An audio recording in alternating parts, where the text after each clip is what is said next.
Hello guys, welcome to another video here on the introduction to cybersecurity learning part on Tryhackme, and we're currently on the introduction to offensive security module, and we're going to be studying the operating system security today. Without further ado, let's jump onto it. In the operating system security, this room introduces users to operating system security and demonstrates SSH authentication on Linux. SSH means secure shell. We're going to see that soon. Task 1, Introduction to Operating System Security. Now, every day you use a smartphone or a laptop or almost any type of computer, you interact directly or indirectly with an operating system. Now, the operating systems include MS Windows, Mac OS, iOS, Android, Chrome OS, and Linux. But what is an operating system? To define an operating system, we need to visit one computer term: hardware.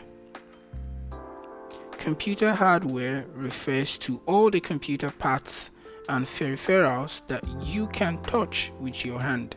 Now, hardware includes the screen, the keyboard, the printer, the USB flash memory, and the desktop board. As shown in the figure below, the desktop board contains many components, in particular a central processing unit CPU and memory chips RAM. Although not shown in the image below, the desktop board is usually connected to a storage device, HDD or SSD. Now, the desktop board is the main part of the computer motherboard. Now, and all the other pieces of hardware from keyboard and mouse to screen and printer connect to it.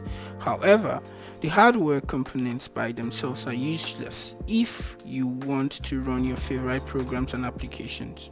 Right? Now, we need an operating system to control and drive them. So, more or less, there's a hardware, then there's a software. We're seeing that now. The operating system OS is the layer sitting between the hardware and the application and programs you are running. Example programs you will use daily might include a web browser such as Firefox, Safari, and Chrome, and a messaging app such as Signal, WhatsApp, and Telegram. All the programs and applications cannot run directly on the computer hardware. However, they run on top of the operating system. The operating system allows these programs to access the hardware according to specific rules. Now, some operating system, basically on the software you'd see the operating system, the hardware, CPU, and so on, and then programs all run from the software. Okay. Now, continuing. Now we have that some operating systems are designed to run on laptops and personal desktops, such as MS Word 11 and Mac OS. Those operating systems are designed specifically for smartphones, such as Android and iOS. Now, there are also operating systems intended for servers. Examples include MS Windows Server 2022, IBM AIX, and Oracle Solaris. Finally, there are operating systems that you can use on a personal computer and server. One example is Linux. Now, the image below shows the popularity of the different operating systems used to browse the internet according to StatsCounter, based on the data collected during January 2022. And as you can see here, the highest being the Android, which is 39.4%, followed by Windows, and then followed by iOS, and then we have OS X, I believe. Yes, we have unknown. I don't even know where Linux falls in, but yeah, the most popular is Android and Windows. Okay, now your smartphone might be running Android or iOS, and you might have plenty of private data on it. Example include private conversations with your family and friends, private photos with family and friends, email clients that you use for personal and work communications, passwords saved in web browsers or even in notes, e-banking apps, and so on and so forth. Now, the list of confidential and private data goes on. You don't want someone you don't trust to open your phone and go through your photos, conversations, and apps. Hence, you need to secure your phone and its operating system. Now, the same goes for your laptop or computer running MS Windows, Mac OS, or Linux. Your computer will most likely contain plenty of information such as confidential files related to your work or university, private personal files such as copy of your ID or passport, email programs such as MS Outlook and Mozilla Thunderbird, passwords saved in web browsers and other apps, copy of digital cameras and smartphone photos. Now, the list can get very long depending on the type of user, and considering the nature of the saved data, you want to ensure that your data is secure. Now, when we talk about security, we should think of protecting three things. One, confidentiality.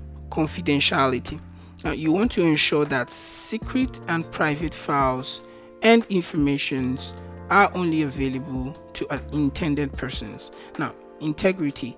Now, it is crucial that no one can tamper with the files stored on your system or while being transferred on the network. Now, lastly, availability.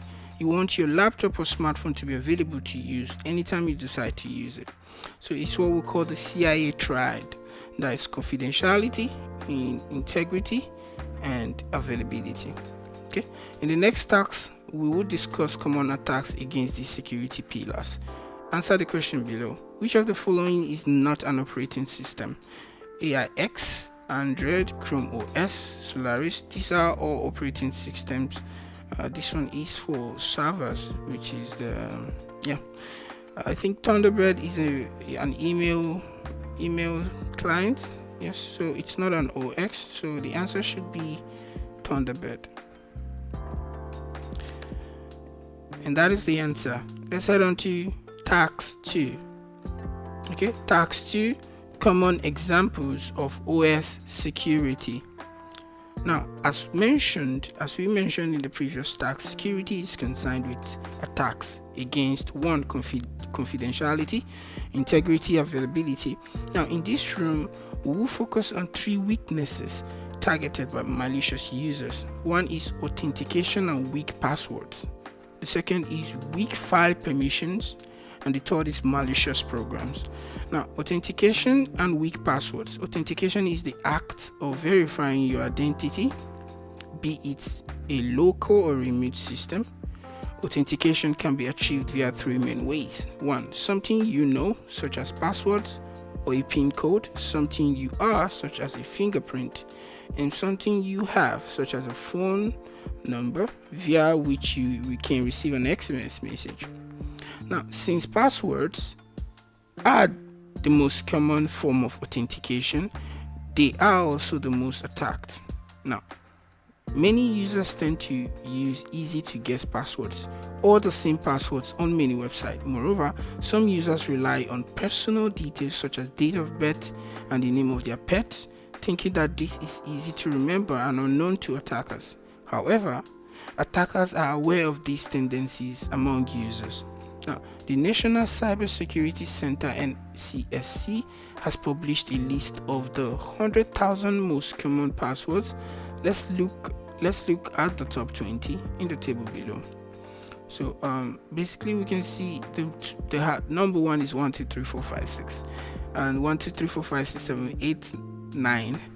We can see QWERTY, that's the keyboard system pattern. The password 11111, 1 2 3 4 5 6 7 8, ABC 1 2 3, ABC 1 2 3, 1 2 3 4 5 6 7, password 1, and so on and so forth. The top 20 here, and towards the end here we see I love you 1 2 3 4, 1Q2. This is more like 1 2 3 4 5, but with QWERTY in between. QWERTY, UIOP, and so on and so forth. If you look at how this particular password is basically the top row of your keyboard, 1 2 3 monkey and dragon. So we can see that 1 2 3 1 2 3 4 1 2 3 4 5 blah blah blah all the way to 1 2 3 4 9 0. Add on the list dictionary words such as passwords, such as password I love you, monkey, and dragon are commonly used as well. Now, words not in the dictionary include QWERTY, QWERTY, UIPOP, and 1Q2W, and so on. These seemingly complex passwords are very predictable as they follow the keyboard layout, as you can see here. QWERTY is the top, and yes, QWERTY 1, 2, 3, 4, 5, and so on and so forth. So, in brief, if the attacker can guess the password of any of your online accounts, such as your email or social media account, they will be able to gain access to your private data. Therefore, it is vital that you choose complex passwords and use different passwords with different accounts. Weak file permissions. Now, proper security dictates the principle of least privilege. In a work environment, you want any file accessible only by those who need to access it to get work done. Now, on a personal level, if you are planning a trip with family or friends, you want to share all the files related to the trip plan with those going on that trip. Now, you don't want to share such files publicly. Now, that's the principle of least privilege, or in simpler terms, who can access what. Now, weak file permissions make it easy for the adversary to attack confidentiality and integrity. They can attack confidentiality as weak permissions allow them to access files they should not be able to access. Moreover, they can attack integrity as they might modify files that they should not be able to edit. Now, lastly, on the weaknesses, we have access to malicious programs. Now, the last example we will consider is the case of malicious programs. Depending on the type of malicious program, if it can attack confidentiality, integrity, and availability all at once. Now, some types of the malicious programs, such as Trojan horses, give the attacker access to your system. Consequently, the attacker would be able to read your files or even modify them. Trojan horse is more like pretending to have a legit app or a legit software. Meanwhile, it's not. Once you have that installed, it will just take over your system, depending. Now, some types of malicious programs attack availability. One such example is ransomware. Ransomware is a malicious program that encrypts the user's files. Encryption makes the files unreadable without knowing the encryption password. In other words, the files become gibberish without decryption, reversing the encryption, of course. Now, the attacker offers the user the ability to restore availability, that is, regain access to their original files. They would give them the encryption password if the user is willing to pay the ransom. Now, answer the questions below. Which of the following is a strong password in your opinion? I love you is one of the top 20 least used or the most used password, which is wrong. IQ2 is also very popular password. Same with this one. I think Len, which has a capital letter or yes, and small letters, and then capital, then zeros and R's. So this is considered one of a strong password. Okay. I have like a password with a caps lock and small letters and numbers, and it's over 8 letters, so it's considered a strong password. That's the correct answer. Now let's head on to task 3. We'll be a little bit practical here. Now, the practical example of OS security. Before we continue, I'd like to start the machine here. And while starting the machine, I'd like to also start the attack box as well. Now, let's go. So, in one typical attack, the attacker seeks to gain access to a remote system. We can accomplish this attack by tricking the target into running a malicious file or by obtaining a username and password. We will focus on the latter, which is trying to get the username and password. Now, after discovering a username, we will try to guess the password.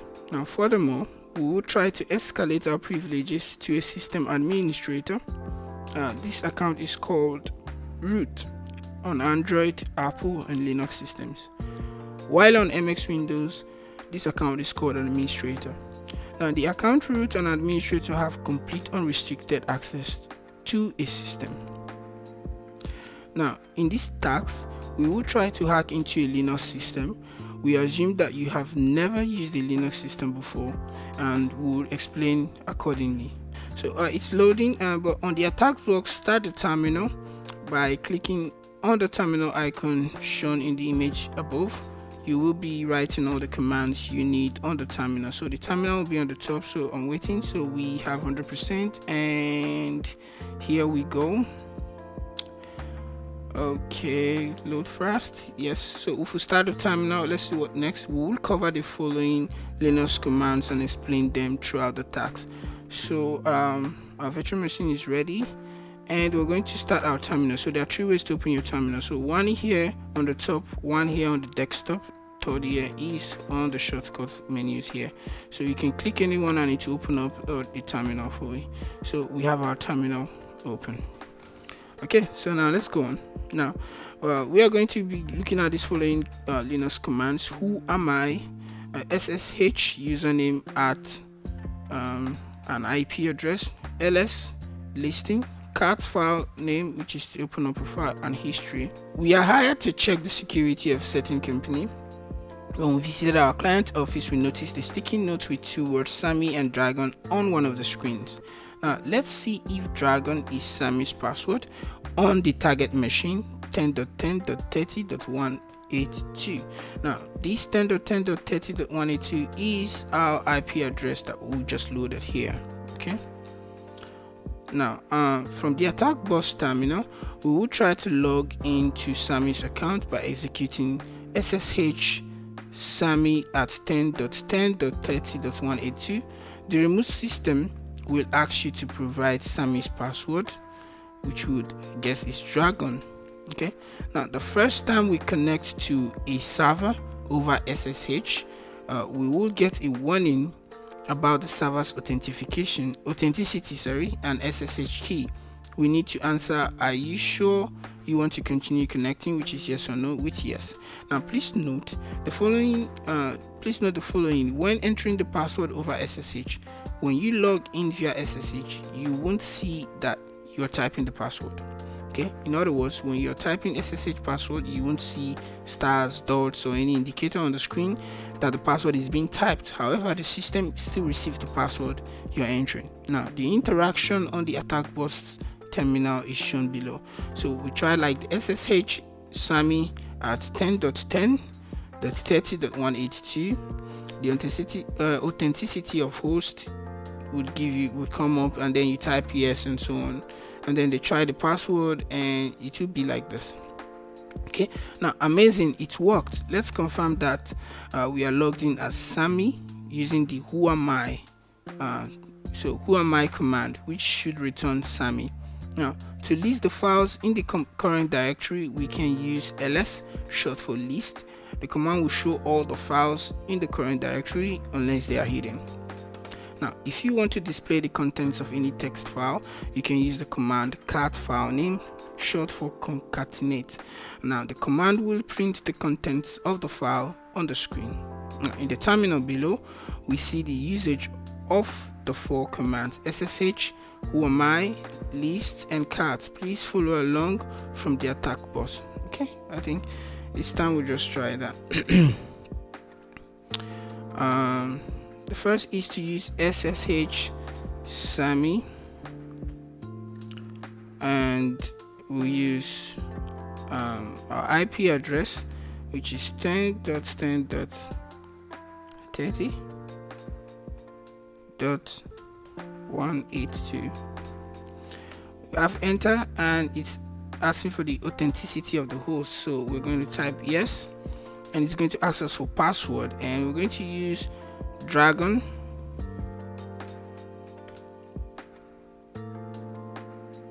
and yes, we are in, as you can see.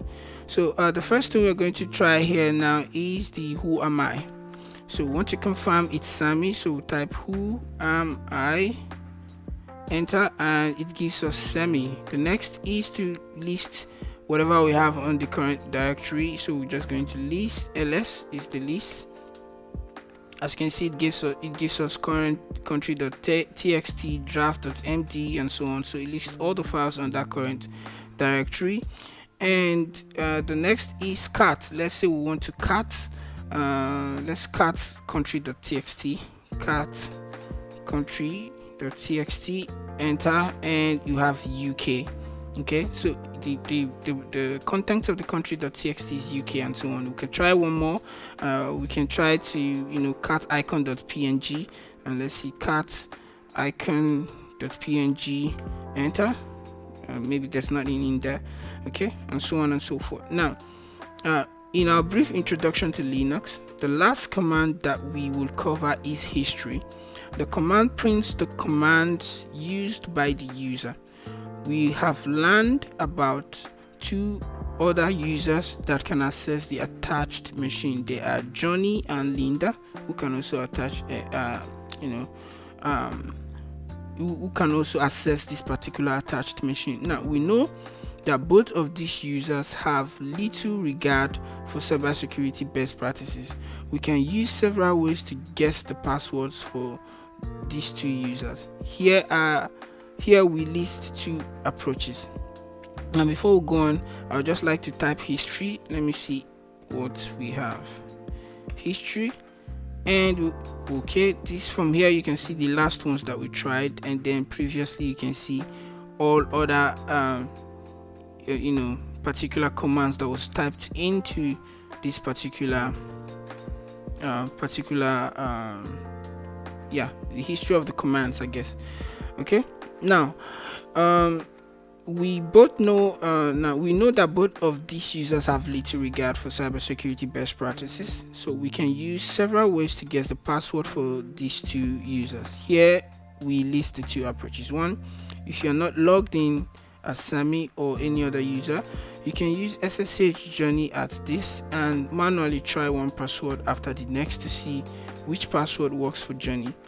And 2, if you are logged in as Sammy or any other user, you can use su-johnny and manually try one password after the next to see which password works for Johnny.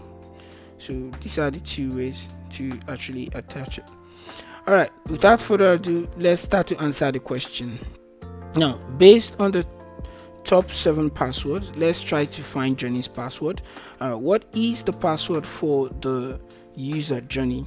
So I'll clear here with Ctrl L, and we're still logged in here as Sammy. So in order not to just go back, let's just use su-johnny. Okay, su-johnny, and we're going to try a password. So first we'll try 1 2 3 4 5 6 7 8, enter. Authentication failure, that's not it, so we're going to try again. su-johnny, we're going to use, let's see hints here. So the password is a combination of letters and digits and is among the top 7. Let's quickly just take a look at our top 7 passwords that should be here in example of OS security. Top 7 should be, I'll start from the bottom, ABC123, enter. And wow, we are in as Johnny. To confirm that we're in as Johnny, we can try to use the who am I command. Who am I? If you type enter, it says I'm Johnny. Now great, so based on this, our password is ABC123, and we'll answer that question correct. Now once you're logged in as Johnny, use the command history to check the commands that Johnny has typed. We expect Johnny to have mistakenly typed the root password instead of a command. What is the root password? So I'm just going to type history here, history, and enter. Okay, so we have list vi notes.txt and so on. We have a link ls su.root. He was trying to access the root, and I guess this is the password. Su.root, who am I, list. This should be the password, happy hacking. Copy that should be the password, and there we go. Now while logged in as Johnny, use the command su-root to switch to the root. Okay, and then we already know the password and we'll try to access that. So in order to do that, we have su-root, enter. Asking for password. The password is HAPPY, capital letter A, H A C, oh my god, Did I even type that correctly? Okay, I'm just gonna go back and clear everything. So we say HAPPY, capital letter HACK, and that is an exclamation, and the capital letter NG, enter. And we are at root, so let's see, who am I? And it says I'm root, and yes, so we're logged in. Now, while logged in as Johnny, we've done that. So what's the question here now? Display the contents of the file flag.txt in the root directory. What is the content of the file? So we type in list. We're going to type in list here to see all the contents of this current directory, and we can see flag.txt and snap. So we're just going to concatenate the flag.txt, which is just to show us the contents of the flag.txt. Once I start to type flag, I hit tab, it completes it for me, and I'll hit enter, and we can see the content here. You see Tryhackme, THM, you got the root. So copy that and paste, submit, and that is the answer. Now we've completed this room. Thank you for studying with me. The next video will be on network security. Once more, thank you for studying with me, thank you for learning with me, and I'll see you guys in the next video. Ciao.